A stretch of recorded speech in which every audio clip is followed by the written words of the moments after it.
Hello welcome back guys to our channel GPAT expert. तर मित्रांनो, आज आपण एक्सक्रिशन हा टॉपिक बोलणार आहोत. याच्या अगोदर मित्रांनो आपण काही व्हिडिओ बघितलेले आहेत. त्या व्हिडिओमध्ये आपण ॲब्झॉर्प्शन बघितलेलं आहे, डिस्ट्रीब्युशन बघितलेलं आहे, मेटाबॉलिझम बघितलेलं आहे. आज आपल्याला एक्सक्रिशन बघायचं म्हणजेच काय, ड्रगचं कुठल्या मेथड थ्रू एक्सक्रिशन होतं किंवा त्याचं मेकॅनिझम काय किंवा कुठल्या मेकॅनिझमद्वारे ड्रग हे बॉडीच्या बाहेर निघून जातं, एक्सक्रीट आउट होतं, त्याला आपण इलिमिनेट सुद्धा असं म्हणू शकतो. तर हे आज आपल्याला या व्हिडिओमधून बघायचं आहे. बिफोर दॅट मित्रांनो, व्हिडिओ हा शेवटपर्यंत बघा, कारण व्हिडिओ हा खूप इंटरेस्टिंग होणार आहे. आणि जर व्हिडिओ आवडला तर व्हिडिओला लाईक करा, चॅनलला सबस्क्राईब करा आणि शेअर करा. आणि जर तुम्हाला काही नोटिफिकेशन जर डेली अपडेट माहिती असतील त्यासाठी पाहिजे असतील तर त्यासाठी तुम्ही बेल आयकॉनला प्रेस करा, जेणेकरून तुम्हाला वेळोवेळी नोटिफिकेशन्स मिळून जातील.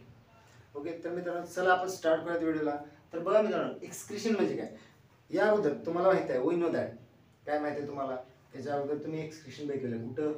+2 मध्ये बघितलेलं आहे. काय बघितलं एक्सक्रिशन म्हणजेच? एक्सक्रिशन म्हणजे तुम्ही तिथे एक चॅप्टर बघितला होता +2 मध्ये, कुठला? एक्सक्रिशन आणि ऑस्मो रेग्युलेशन. ऐकले का नाव? स्टेट बोर्डमध्ये एक्सक्रिशन आणि ऑस्मो रेग्युलेशन आहे. पुन्हा NCERT मध्ये त्यासाठी एक नाव आहे बघा, काय? एक्सक्रेटरी प्रोडक्ट्स म्हणून काय आहे बघा, बरोबर आहे. त्याच्यामध्ये तुम्हाला सांगितलेलं आहे काय एक्सक्रिशन म्हणजे काय. तिथे एक्सक्रिशन प्रोसेस ही नॉर्मल बॉडीची प्रोसेस सांगितलेली आहे. पण इथं आपल्याला एक्सक्रिशन कशाबद्दल बघायचे? ड्रगचं एक्सक्रिशन कसं होतं ते बघायचे आपल्याला.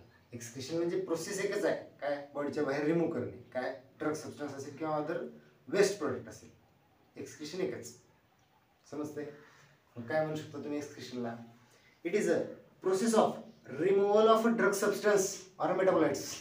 म्हणजेच काय, ड्रग सबस्टन्स असेल किंवा ड्रगचे मेटाबोलाइट्स असतील त्याला बॉडीच्या बाहेर फेकून देणे. फेकून देणे म्हणजेच काय, बाहेर टाकणे, बाहेर काढून टाकणे. त्यालाच तुम्ही काय म्हणा, एक्सक्रिशन असं म्हणा. समजते मी काय म्हणतोय तुम्हाला? एक्सक्रिशन म्हणजे काय, ही एक अशी प्रोसेस आहे ज्या प्रोसेस थ्रू तुम्ही एखाद्या ड्रग सबस्टन्स असेल किंवा त्याचे मेटाबोलाइट्स असतील किंवा तुम्ही अदर वेस्ट मटेरियल सुद्धा म्हणू शकता त्याच्या जागी. कारण ड्रग सबस्टन्स यूज झाला, त्याचा इफेक्ट मिळाला, तो एक्सेस असल्यामुळे, एक्सेस जर क्वांटिटीमध्ये बॉडीमध्ये असेल, बॉडीच्या प्लाझ्मा कॉन्सन्ट्रेशनमध्ये असेल, तर त्याला रिमूव्ह करणं गरजेचं आहे.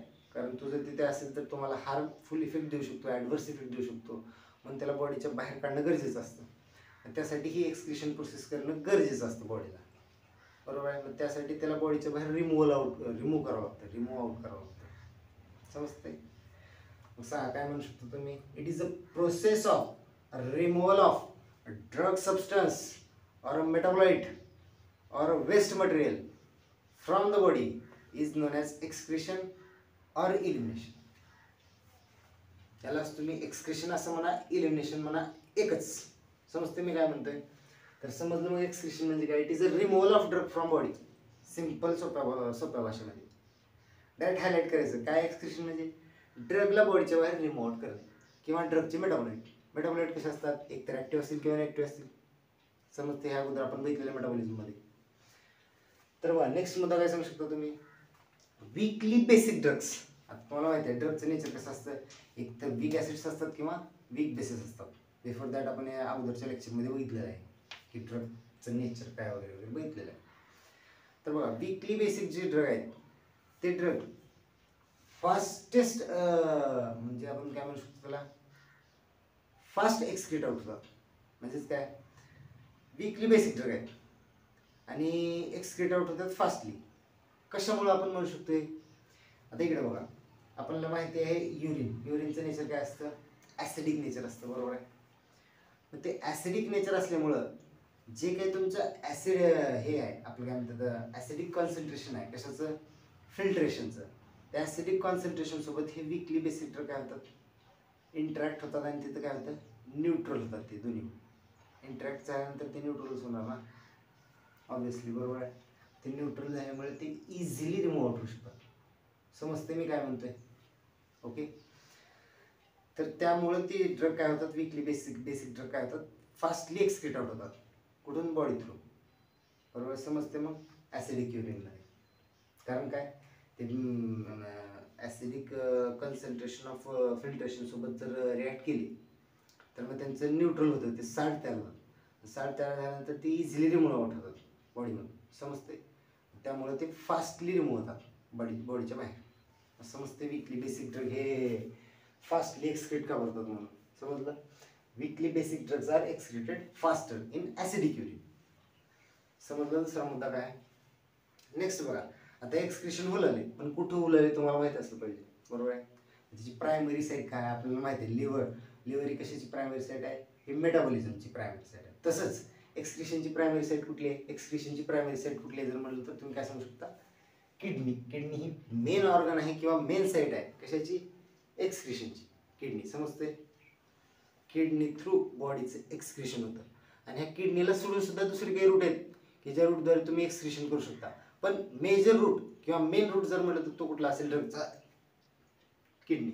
आणि हा जो रूट आहे किडनीचा, हा रूट 90% ड्रग फॉलो करतात. समजते मी काय म्हणते, 90% अप्रॉक्सिमेटली 90% ड्रग हे काय करतात, एक्सक्रीशनसाठी किडनीचा रूट फॉलो करतात. म्हणजे किडनी थ्रू एक्सक्रीट आउट होतात असं म्हणू शकता तुम्ही थोडक्यात. समजते मी काय म्हणते, कळते. आणि अदर रूट्स कुठले आहेत, म्हणजे तुम्ही अदर रूट्स जर सांगायचे म्हणले तर कुठले सांगू शकता, जे की ज्या रूटद्वारे काय होतं, ड्रगचं एक्सक्रीशन होऊ शकतं. मी काय म्हणतो, होऊ शकतं. तर त्यामध्ये कुठले अदर रूट्स सांगू शकता तुम्ही. अदर ऑर्गन्समध्ये येतात lungs, sweat, saliva, faeces, milk, बाईल. हे काय आहेत, हे अदर ऑर्गन्स आहेत किंवा अदर रूट्स सुद्धा आपण म्हणू शकतो याला.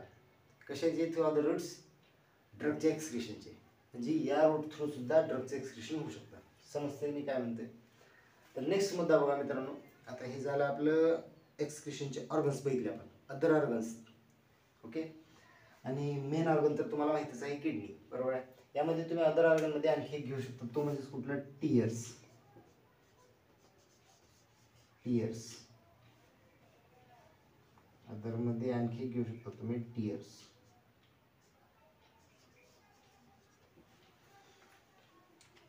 समजते.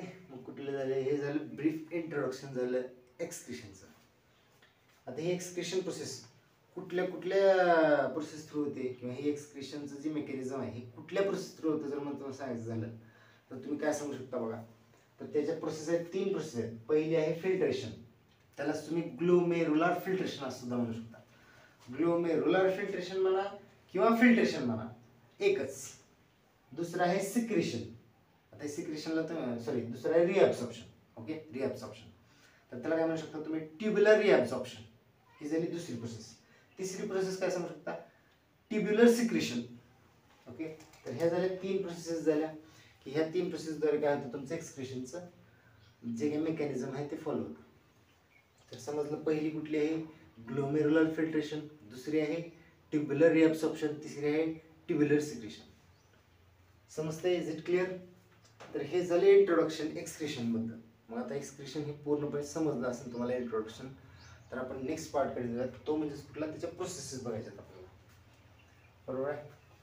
तर बघूया बघा, इकडे लक्ष दे.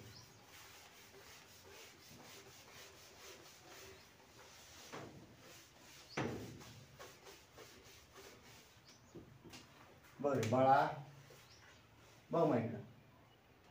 आता तुला माहिती आहे हे शब्द ऐकायला असेल तर +2 मध्ये, rate of excretion. Rate of excretion ऐकायला काय शब्द तो +2 मध्ये. तर बघ, रेट ऑफ एक्सक्रीशन म्हणजे काय मित्रा, बघ रे बाळा, रेट ऑफ एक्सक्रीशन म्हणजे जसं एक फॉर्म्युला आहे, तू कसं लक्षात ठेवू शकतोस बघ. त्याला आपण ग्लोमेरुलर फिल्ट्रेशन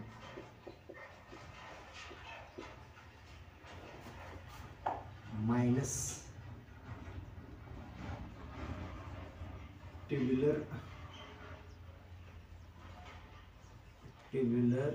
रिअब्सॉर्प्शन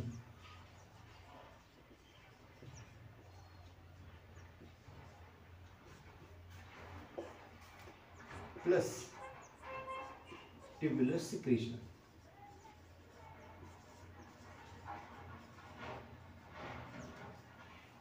बरं बाळा, इकडं बाळा लक्ष ठेवा. तर बघा, रेट ऑफ एक्सक्रीशन म्हण त्याला किंवा रेट ऑफ इलिमिनेशन म्हण.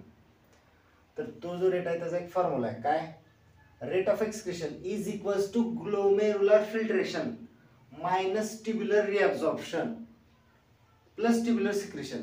त्यालाच तू रेट ऑफ एक्सक्रीशन असं म्हण. आता ही फॉर्म्युला कुठून आला, कसा आला ते समजण्यासाठी तुला थोडं त्या प्रोसेसेसमध्ये जावं लागेल. त्या प्रोसेसमध्ये गेलास की तुला फॉर्म्युला समजून जाईल. फक्त एवढंच लक्षात ठेव की फॉर्म्युला हा काय, रेट ऑफ एक्सक्रिशन जर म्हणलं तर काय सांगू शकतोस तू, rate of excretion is equals to glomerular filtration minus tubular reabsorption plus tubular secretion. याला सुद्धा म्हण directly excretion is equals to filtration minus reabsorption plus secretion. समजते मी काय म्हणते. हा झाला फॉर्म्युला रेट ऑफ एक्सक्रिशनचा. तर आता आपण प्रोसेसेस बघू, तुला समजून जाईल की हा फॉर्म्युला कसा आला, कुठून आला, कशामुळे आला. बघ रे बाबा, लक्ष दे रे बाळा. बाळा तुलाही काळा, जरा इकडे दे तुझा डोळा. बघ पहिला मुद्दा आहे glomerular filtration. Glomerular filtration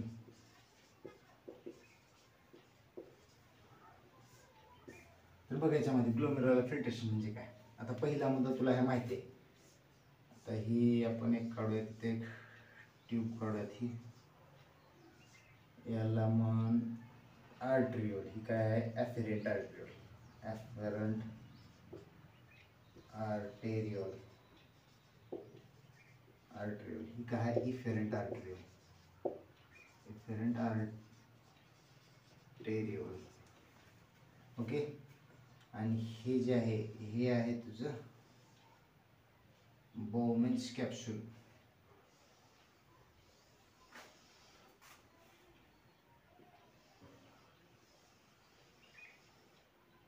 Bowman's capsule आहे.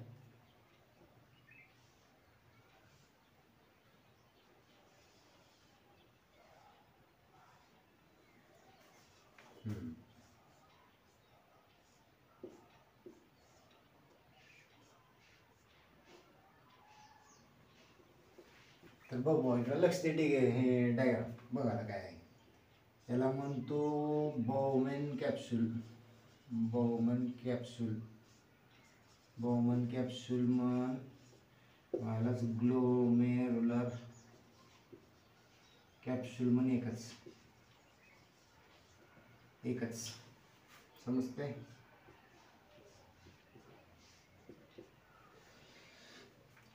याला म्हण PCT. याला म्हण DSH. याला म्हण ASH. याला म्हण DCT. याला म्हण CD युरिन.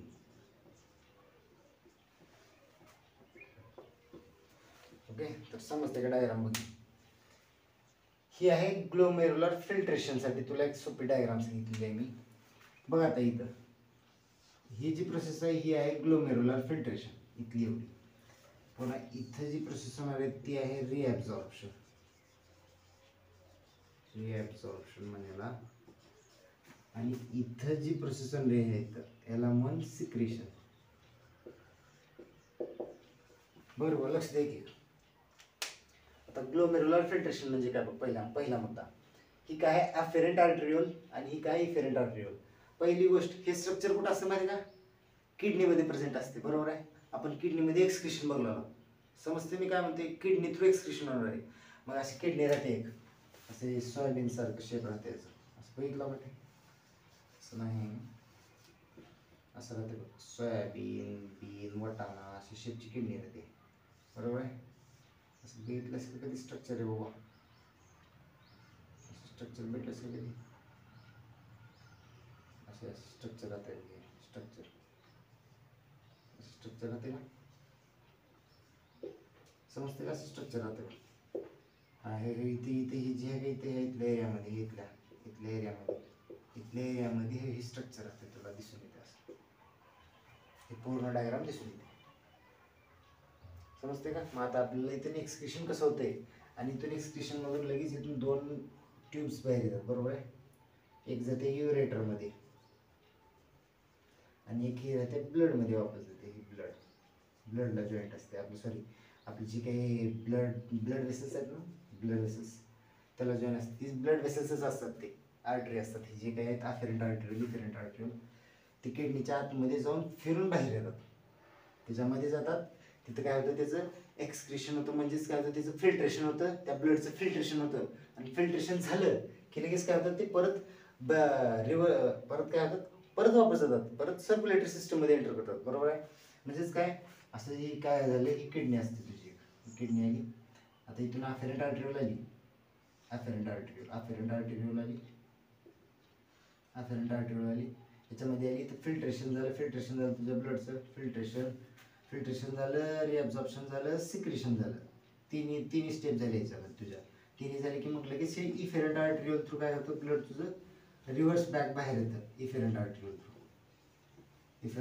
थ्रू बाहेर येतं ब्लड. आणि ब्लड परत तुझं काय होतं सर्क्युलेटरी सिस्टममध्ये जातं. म्हणजे काय तर इथं ब्लड तुझं काय होतं माहिती का, प्युरिफाय होतं वेस्टपासून. म्हणजेच काय ब्लडमधलं जे काही वेस्ट मटेरियल आहे ते इथं काय होतं एक्सक्रीट आउट होतं. थोडक्यात समजते मी काय म्हणतो तुला, म्हणजे कसा पॅटर्न आहे समजलं आलं मी काय म्हणतो थोडक्यात. हार्टपासून तुझ्या आर्टरीज झाल्या सगळ्या, त्या आर्टरीज कुठे जाणार, किडनीमध्ये जाणार. किडनीमध्ये गेल्या की तिथं काय होतं तुझं ते ब्लडचं फिल्ट्रेशन होतं. आणि फिल्ट्रेशन झालं की मग ते ब्लड काय होतं, त्याच हे अफेरंट आर्टरीओल आहे, इथं फिल्ट्रेशन झालं की लगेच तिचं इफेरंट आर्टरीओलमध्ये कन्व्हर्शन होतं. म्हणजे काय त्याचं नाव इफेरंट आर्टरीओल पडतं. आणि इथं लगेच काय होतं, ही प्युरिफाईड फिल्टर्ड ब्लड म्हणतो आपल्याला. फिल्टर्ड ब्लड काय होतं परत सर्क्युलेटरी सिस्टममध्ये एंटर होतं. म्हणजेच काय किडनीच्या बाहेर पडते ही इफेरंट आर्टरीओल. समजते. हे झालं ब्लड फिल्ट्रेशन, ब्लडचं फिल्ट्रेशन झालं. आणि जे काही फिल्ट्रेशन होऊन जो काही तुमचा रेसिड्यू निघणार आहे, रेसिड्यू म्हणजेच काय, तुम्ही हे प्रॅक्टिकल वगैरे केलंच असतात, त्याच्यामध्ये फिल्ट्रेशन केलं की वरती रेसिड्यू राहतो. बरोबर आहे. मग तसंच हे ब्लडचं फिल्ट्रेशन झाल्यावर जे काही ब्लड आहे फिल्टर्ड ब्लड त्याला रेसिड्यू म्हणतो, तो परत सर्क्युलेटरी सिस्टममध्ये जातो. आणि जे काही फिल्ट्रेशन निघालेलं आहे कॉन्सन्ट्रेटेड, ते समजा बाउमेन्स कॅप्सूल थ्रू काय होतं, त्या किडनीमधून काय होतं बाहेर पडतं. किडनीमधून इथून बाहेर पडतं. कशा थ्रू, किडनीमधून एक ही जी मोठी इथे एक कॅनल असते, एक मोठी कॅनल असते. कॅनलमधून बाहेर पडतं. कुठं जाते, बाहेर पडतं म्हणजे युरेटरमध्ये जातं. मग युरेटरमधून ते काय होतं युरिनरी ब्लॅडरमध्ये येतं. युरिनरी ब्लॅडरमधून मग ते काय होतं एक्सक्रीट होतं. समजते मी काय म्हणते. ओके. तर एक लक्षात समजलं तुम्हाला हे कुठलं स्ट्रक्चर आहे काय नाही, तर तुम्ही म्हणता ही डायग्राम कुठली आहे का नाही, मी सांगितलं जाईल. ओके. तर बघा डायग्राम काय सांगते तुम्हाला. अफेरंट आर्टरीओल समजल्या मला. आता इकडे बघा. आता तुमचं अफेरंट आर्टरीओलमधून ब्लड आलं. ब्लड आल्याच्या नंतर काय होणार तुमचं, अफेरंट आर्टरीओलमधून ब्लड आलं, मग ते ब्लड लगेच काय बाउमेन्स कॅप्सूलमध्ये इथं बाउमेन्स कॅप्सूल असतं, कवर असते अफेरंट आर्टरीओलला बाउमेन्स कॅप्सूल. मग तिथं काय होतं तुमच्या अफेरंट आर्टरीओलमधून ब्लडमधून वेस्ट काय होतं, वेस्ट मटेरियल तिथं फिल्टर आउट होतं. तिथं पोर्स असतात, तिथं छोटे पोर असतात, पोर्स. त्याच्यामधून फिल्टर आउट होतं. आणि जे काही वेस्ट मटेरियल आहे, ड्रग्स आहे किंवा मेटाबॉलाइट्स आहेत, त्याच्यामध्ये काय होतं फिल्टर आउट होतं. म्हणजे त्याच्यामध्ये एक्सक्रीट होतात. आणि एक्सक्रीट झाले किंवा प्युरिफाईड किंवा फिल्टर्ड ब्लड हे करतं इफेरंट आर्टरीओल थ्रू सर्क्युलेटरी सिस्टममध्ये रिटर्न बॅक जातं. ओके. समजा मग आता हे बाउमेन्स कॅप्सूलमध्ये आलं किंवा ग्लोमेरुलर कॅप्सूलमध्ये आलं तुमचं फिल्ट्रेशन. याच्यामध्ये आलं फिल्ट्रेशन, जे काय तुमचं कॉन्सन्ट्रेशन जे आहे, कॉन्सन्ट्रेटेड युरिन जे आहे ते युरिन आलं याच्यामध्ये. ते युरिन आल्याच्यानंतर ते युरिन हळूहळू पास होतं कुठं, पीसीटीमध्ये. म्हणजेच काय प्रॉक्सिमल कॉन्व्होलेटेड ट्युब्युल्समध्ये पास होतं. त्याला तुम्ही प्रॉक्सिमल कॉन्व्होलेटेड ट्युब्युल असं म्हणतो. ओके. त्याच्या थ्रू नंतर कशात पास होतं, डिसेंडिंग लूप ऑफ हिल. त्याला म्हणायचं डिसेंडिंग लूप ऑफ हिल म्हणा, त्याला असेंडिंग लूप ऑफ हिल म्हणा. समजले, 2 लूप ऑफ हिल आहेत. ओके. तर याच्या थ्रू पण ते तुमचं कॉन्सन्ट्रेटेड युरिन जे आहे ते पास होतं. कशामध्ये पास होतं, परत डीसीटीमध्ये. आता इथं बघा रिअब्झॉर्प्शन झालं. म्हणजेच काय, आता याच्यामध्ये तुमचं कॉन्सन्ट्रेटेड युरिन आलेलं आहे.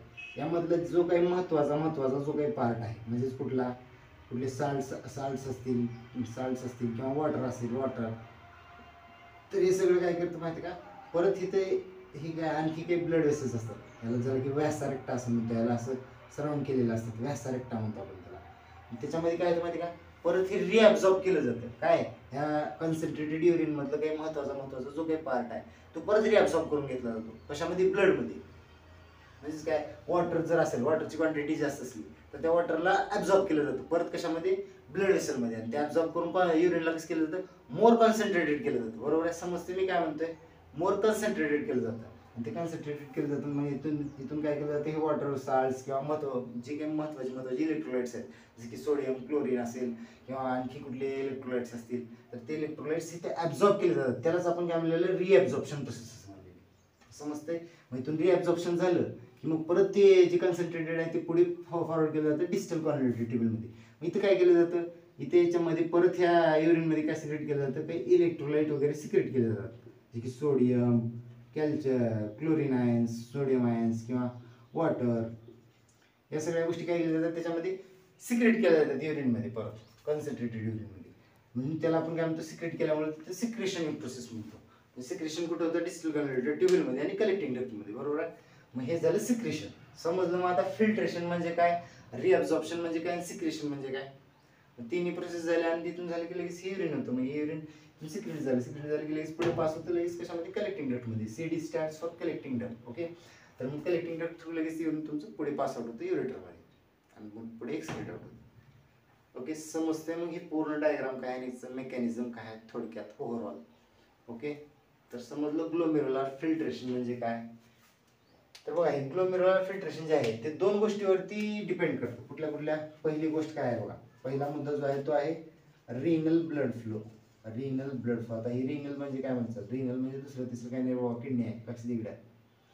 बरं बाबा, इकडे ध्यान दे. रिनल ब्लड फ्लो, पहिला मुद्दा रिनल ब्लड फ्लो आणि दुसरा आहे साईज. आणखी तिसरा काय मुद्दा आहे, GFR, हा एक मोठा कॉन्सेप्ट आहे. आणि नेक्स्ट आणखी काय सांगू शकतो तुम्ही, तीन पॅरामीटर आहेत किंवा तीन मध्ये, ह्या तीन पॉईंटवर काय तुमचं GFR म्हणजे सॉरी ग्लोमेरुलर फिल्ट्रेशन जे आहे का नाही ते अफेक्ट करते, म्हणजे डिपेंड करते थोडक्यात. मग तुम्ही काय सांगू शकता बघा, तुमचा रिनल ब्लड फ्लो म्हणजेच काय, अफेरंट आर्टेरियल मधून जो काही ब्लडचा फ्लो आहे जाणारा, तो ब्लडचा फ्लो जर जास्तीत जास्त असेल तर तुमचं GFR कसं होणार आहे, स्लो होईल का जास्त होईल, डिपेंड करेल का नाही, डिपेंड तर 100% करणार आहे. कारण का, तुमचा जर जो काही GFR जो आहे तो GFR जर फास्ट असेल, तर GFR जर फास्ट असला तर तुमचं तुमचं जे काही फिल्ट्रेशन जे आहे ते जर फास्ट असलं, जे काही तुमचा फ्लो जो आहे तो जर फ्लो फास्ट असेल तर तुमचा GFR सुद्धा काय म्हणणार, इन्क्रीज होईल का डिक्रीज होईल. तुमचा GFR हा डिक्रीज होईल का इन्क्रीज होईल, किंवा इन्क्रीज होईल किंवा डिक्रीज होईल, काय सांगू शकता तुम्ही. तुमचा जर ब्लड फ्लो वाढला, ब्लड फ्लो वाढल्यामुळे तुमचं GFR सुद्धा वाढेल, म्हणजेच काय, तुमचं फिल्ट्रेशन सुद्धा वाढणार आहे, म्हणजे तुमचं ग्लोमेरुलर फिल्ट्रेशन वाढणार आहे, बरोबर आहे. कारण का, आता तुमचा फ्लो जर वाढला, मग तुमचा फ्लो म्हणल्यावर काय, तुमचं blood fast fast fast fast fast पुढे फॉरवर्ड होत जाणार आहे, बरोबर आहे, पुढे पास होणार आहे, बरोबर आहे. मग पुढे पास झाल्यामुळे तो लवकर त्याने फिल्ट्रेट करतील ना, मग लवकर फिल्ट्रेट केल्यामुळे त्याचं फिल्ट्रेशन सुद्धा वाढलं ना, समजतंय. म्हणजे रिनल ब्लड फ्लो वाढला की तुमचं ग्लोमेरुलर फिल्ट्रेशन सुद्धा वाढतं थोडं, समजते मी काय म्हणतोय. आणखी एक मुद्दा समजू शकता इथं, protein binding, plasma protein binding, यालाच तुम्ही काय म्हणू शकता, PPB, प्लाझ्मा प्रोटीन बाइंडिंग. समजलं पहिलं रिनल ब्लड फ्लो, बरोबर आहे. दुसरा आहे साईज. आता जे काही अफेरंट आर्टरी त्याची साईज जर जेवढी जास्त साईज असली मोठी, किंवा जेवढी जास्त मोठी साईज असेल तेवढं फिल्ट्रेशन त्याचं जास्त होणार आहे, बरोबर आहे. समजते मी काय म्हणतोय. साईजवर सुद्धा अफेक्ट करते, साईज सुद्धा अफेक्ट करते कशावरती, फिल्ट्रेशनवरती. नेक्स्ट आहे GFR हा दुसरा कॉन्सेप्ट आहे, तो सांगतो तुम्हाला मी. GFR म्हणजेच ग्लोमेरुलर फिल्ट्रेशन रेट, म्हणजेच काय, हा एक ग्लोमेरुलर फिल्ट्रेशन रेट म्हणजेच काय, त्याला काय म्हणू शकता तुम्ही बघा इकडे, GFR एक हे आहे, काय म्हणतात तुम्ही, काय सांगू शकता त्याला, एक कॉन्स्टंट बनू शकता थोडक्यात. म्हणजेच काय, नॉर्मल GFR जर किती आपण विचारलं तर 120 ml पर मिनिट, म्हणजेच काय, प्रत्येक मिनिटाला 120 ml GFR तयार होतो माणसं ह्युमन बॉडीमध्ये, बरोबर आहे. आणि एका दिवसामध्ये जर विचारलं तर 180 लिटर पर डे, बरोबर आहे. तर एका दिवसामध्ये 180 लिटर एवढं 180 लिटर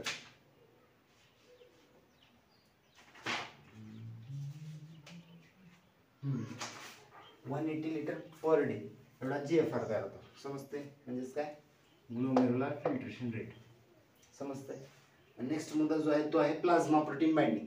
तर प्लाझ्मा प्रोटीन बाइंडिंग, मला सांगा, जेवढी जास्त प्लाझ्मा प्रोटीन बाइंडिंग असेल तेवढं फिल्ट्रेशन कमी होणार आहे ना. कारण काय, प्लाझ्मा प्रोटीन बाइंडिंग तुमचा ड्रग सबस्टन्स असेल, मेटाबोलाइट असेल, जर प्लाझ्माला बाइंड असेल, प्लाझ्माला बाइंड असल्यामुळे तो इथून तुमच्या पोर साईज थ्रू पास होऊ शकणार नाही, म्हणजेच काय, फिल्टर होऊ शकणार नाही ड्रग, मग फिल्टर होऊ शकणार नाही म्हणजे तुमचं फिल्ट्रेशन डिक्रीज होणार आहे ना. तो ड्रग सबस्टन्स तसंच तुमच्या ब्लडमध्ये रिटर्न होणार आहे, म्हणजे जे तुम्ही फिल्टर हा गेला तो पुढे पास होईल, म्हणजे तो परत ब्लडमध्ये राहील, म्हणजे तो फिल्टर होणार नाही.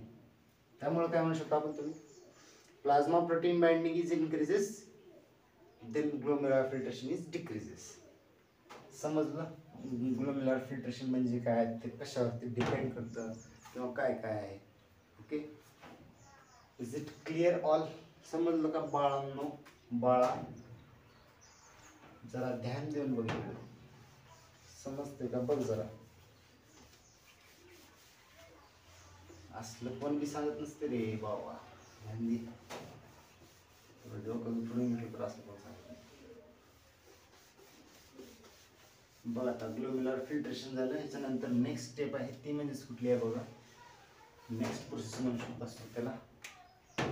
दुसरी जी आहे ती आहे रिॲब्झॉर्प्शन. रिॲब्झॉर्प्शन, आता तुला सांगितलं रिॲब्झॉर्प्शन म्हणजे काय अगोदर डायग्राममध्ये. तर आता रिॲब्झॉर्प्शन म्हणजे काय, बॉडीच्या ब्लडमध्ये जे काही तुमची जी DCT आहे किंवा सॉरी PCT आहे, DCH आहे, DSH आहे, ACH आहे, ASH आहे, यांच्यामधून जे काही महत्त्वाचे इलेक्ट्रोलाइट्स असतील किंवा दुसरे वॉटर असेल किंवा साल्ट्स असतील, हे समजे काय केले जातात, रिॲब्झॉर्ब केले जातात, रिटर्न ॲब्झॉर्ब केले जातात. कशामध्ये? ब्लडमध्ये. त्यालाच तुम्ही रिॲब्झॉर्प्शन म्हणा, त्यालाच ट्युब्युलर रिॲब्झॉर्प्शन असं म्हणा. तर बघा आपण नेक्स्ट पॉईंट बघत होतो तो म्हणजे कुठला, रिॲब्झॉर्प्शन. बघा कशावरती डिपेंड आहे बघा. पहिला मुद्दा तुम्ही काय सांगू शकता, लिपिड सॉल्युबिलिटी. Lipid solubility. दुसरं सांगू शकता ionization of drug ionization. Drug ionization सांगू शकता तुम्ही. तिसरा मुद्दा सांगू शकता युरिन पीएच, युरिनरी पीएच. तीन मुद्दे सांगू शकता तुम्ही ज्याच्यावरती काय तुमचं रिॲब्झॉर्प्शन डिपेंड आहे. लिपिड सॉल्युबिलिटी म्हणजेच काय बघा, आता तुमचं युरिनचं तर कॉन्सन्ट्रेशन कसं आहे तुम्हाला माहिती आहे, कसं आहे, ॲसिडिक नेचरचं आहे, बरोबर आहे. युरिनचं नेचर काय, ॲसिडिक नेचर आहे. तर आता बघा ॲसिडिक नेचर आहे, ॲसिडिक आहे प्लस त्याचं आयनाइज्ड नेचर म्हणजेच काय, युरिन हे कसं आहे, कॉन्सन्ट्रेटेड आहे. कॉन्सन्ट्रेटेड म्हणजेच काय, वॉटर कॉन्सन्ट्रेटेड आहे. वॉटर कॉन्सन्ट्रेटेड म्हणजेच काय, त्याचं जास्तीत जास्त इलेक्ट्रोलाइट्स मेटाबोलाइट्सचं प्रमाण जास्त आहे त्याच्यात. समजते, म्हणजेच काय, आयन्सचं प्रमाण जास्त आहे, तुम्ही थोडक्यात म्हणू शकता.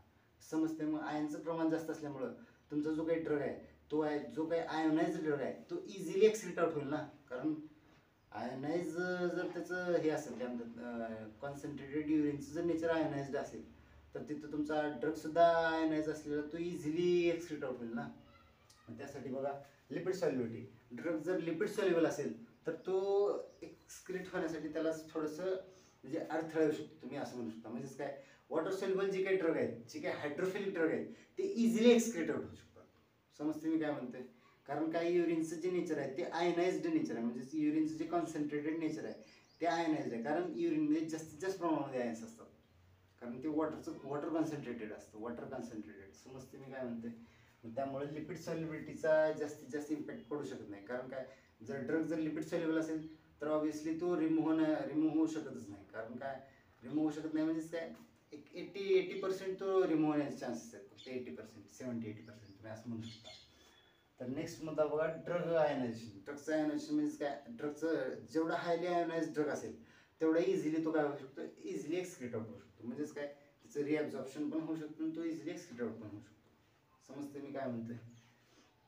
आणि युरिनरी पीएच, युरिनरी पीएच हा सुद्धा एक मोठा मुद्दा आहे जो की काय करतो, तुमच्या रिॲब्झॉर्प्शनवरती अफेक्ट करतो. म्हणजेच काय, युरिनरी पीएच म्हणजे तुम्ही सांगू शकता कसं. तर पहिला मुद्दा बघा, बेसिक ड्रग. बेसिक ड्रग काय करू शकतो, बेसिक ड्रग काय करतात, basic drug R more ionized at acidic pH. Acidic pH वरती बेसिक ड्रग हे मोर आयोनाइज असतात. तसंच बेसिक ड्रग आहे काय करतात, बेसिक ड्रग काय करतात, मोर आयोनाइज असतात कशात, ॲसिडिक पीएच मध्ये. पण ॲसिडिक ड्रग काय करतात, बेसिक पीएच वरती मोर आयोनाइज असतात. म्हणून त्या दोघांमुळे त्याच्यामुळे त्यांचं काय करतो माहिती आहे का, रिॲब्झॉर्प्शन जे आहे ते रिॲब्झॉर्प्शन कमी होतं. म्हणजेच काय म्हणू शकतो तुम्ही, basic drugs are more ionized at acidic pH and are less reabsorbed. समजतं पहिला मुद्दा. दुसरा मुद्दा, ॲसिडिक ड्रग्स आर मोर काय म्हणू शकतो तुम्ही त्याला, more ionized at basic pH and it is less absorb. समजतं मग युरिनरी pH बद्दल काय आहे. तर हे झालं काही फॅक्टर्स झाले जे काय करतात रिअब्झॉर्प्शनला अफेक्ट करतात. तर त्यामध्ये तुम्ही एक्झाम्पल जर सांगायचं म्हटलं तर तुम्ही सांगू शकता. पहिलं एक्झाम्पल बघा काय सांगू शकता तुम्ही. बघ इकडे लक्ष दे. पहिलं एक्झाम्पल आहे aspirin toxicity. Aspirin toxicity. Aspirin हा काय आहे, हा एक ॲसिडिक ड्रग आहे. ॲसिडिक त्याला रिमूव्ह करणं गरजेचं आहे, त्याला एक्सक्रीट आउट करणं गरजेचं आहे. मग त्यासाठी काय करावं लागेल तुला, युरिनचं नेचर कसं करावं लागेल. ॲसिडिक ड्रग असल्यामुळे युरिनचं नेचर हे अल्कलाईन करावं लागेल तुला. ओके, मग हे अल्कलाईन कसं करू शकतो तू, NaCO3 वापर याचा यूज करून तू युरिनला अल्कलाईन करू शकतो. आणि अल्कलाईन केल्यामुळे तुझा जो काही ॲस्पिरिन आहे तो काय होतो, इझिली एक्सक्रीट आउट होतो बॉडीच्या बाहेर. नेक्स्ट जर एक्झाम्पल सांगू शकतो तो जो आहे, दुसरं एक्झाम्पल सांगू शकतो ॲम्फेटामाइन. ॲम्फेटामाइनची टॉक्सिसिटी. हा काय आहे ॲम्फेटामाइन टॉक्सिसिटीचं, हा जो आहे हा आहे बेसिक ड्रग. हा बेसिक ड्रग आहे. हा बेसिक ड्रग असल्यामुळं तुला यासाठी जर याला एक्सक्रीट आउट करायचं झालं तर याला तुला युरिनला काय करावं लागेल, याचं युरिनला तुला ॲसिडिक बनावं लागेल. तर याला कसं बनवू शकतो तू, NH4Cl ना काय करू शकतो तू, युरिनला ॲसिडिक बनवू शकतो. आणि ॲसिडिक बनल्यानंतर तुझा जो काही ॲम्फेटामाइन आहे तो बॉडीच्या बाहेर इझिली एक्सक्रीट आउट होतो, इलिमिनेट आउट होतो, रिमूव्ह आउट होतो. समजते तुला रिअब्झॉर्प्शन म्हणजे काय. आणि लास्टचा जो काही मुद्दा आहे तो म्हणजे सिक्रेशन. आणि तो सिक्रेशन म्हणजे काय बघ इकडे बाळा. तर सिक्रेशन म्हणजे काय आहे बघ, तिसरा जो मुद्दा आहे तो आहे सिक्रेशन. तर त्या अगोदर स्टार्टिंगमध्ये तुला सिक्रेशन म्हणजे काय सांगितलेलं आहे, बरोबर आहे. तर सिक्रेशन मध्ये तू एवढंच म्हणू शकतो काय, सिक्रेशन कुठं होतं, डिस्टल कन्व्हर्टेड ट्यूबलमध्ये आणि कलेक्टिंग डक्टमध्ये होतं, बरोबर आहे. सिक्रेशन मध्ये काय होतं, जे काही तुझा वॉटर आहे, काय इलेक्ट्रोलाइट्स असतील जशी सोडियम असेल, क्लोराईड असेल, तर हे सगळे काय होतात त्या जो काही तुझा कॉन्सन्ट्रेटेड युरिन आहे त्या युरिनमध्ये काय होतं ते सिक्रेट आउट होतं, बरोबर आहे. यालाच तू काय म्हणू शकतो, सिक्रेशन असं म्हणू शकतो. तर इकडे बघा आता या सिक्रेशनमध्ये तू जे काही तुझं अननेसेसरी वेस्ट आहे, जे काही तुला एक एक्स्ट्रा मटेरियल म्हणू शकतो तू, एक्स्ट्रा मटेरियल, ते मटेरियल तू काय करणार तुझ्या कॉन्सन्ट्रेटेड युरिनमध्ये सिक्रेट आउट करणार. एवढंच सांगायचं सिक्रेशनमध्ये, त्याच्या व्यतिरिक्त दुसरं काही सांगायचं नाही सिक्रेशनमध्ये. तर हे झाले 3 प्रोसेस. त्या प्रोसेस थ्रू काय होतं तुझं कॉन्सन्ट्रेटेड युरिन तयार होतं आणि ते युरिन काय केलं जातं नंतर एक्सक्रीट आउट केलं जातं बॉडीच्या बाहेर. ओके, तर पहिली प्रोसेस कुठली आहे ते आहे ग्लोमेरुलर फिल्ट्रेशन. दुसरी कुठली आहे ती म्हणजेच कुठली ट्युब्युलर रिअब्सॉर्प्शन. आणि तिसरी म्हणजेच कुठली ट्युब्युलर सिक्रेशन. आता तुला तो फॉर्म्युला समजेल काय, एक्सक्रीशन जे आपण रेट ऑफ एक्सक्रीशन लिहिलं जातं. Rate of excretion is equal to glomerular filtration minus tubular reabsorption plus tubular secretion. आता मला माहिती आहे तुला माहिती आहे, इकडे बघ ग्लोमेरुलर फिल्ट्रेशन तर पहिल्या सुरू, बरोबर, पहिल्यांदा, बरोबर. त्याच्यानंतर काय झालं रिअब्सॉर्प्शन झालं. रिअब्सॉर्प्शन झालं म्हणजेच काय, आता इथे युरिन तयार झालं, ग्लोमेरुलर फिल्ट्रेशन तयार झालं म्हणजेच एक युरिन तयार झालं तुझं. ते युरिन तयार झाल्यानंतर काय होणार, त्या युरिनमधून जे काही तुझं ट्युब्युलर रिअब्सॉर्प्शन होणार आहे, ते ट्युब्युलर रिअब्सॉर्प्शन कुठून होणार आहे, युरिनमधून होणार आहे. म्हणजेच काय, युरिन मधला कॉन्सन्ट्रेटेड युरिन मधला तुझा कंटेंट काही मायनस होणार आहे, बरोबर आहे.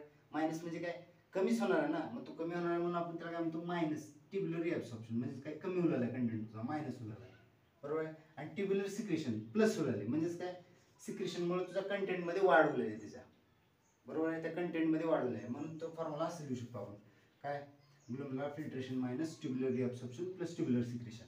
समजलं रेट ऑफ एक्सक्रीशन म्हणजेच काय आणि हा फॉर्म्युला कसा आला आणि कुठून आला.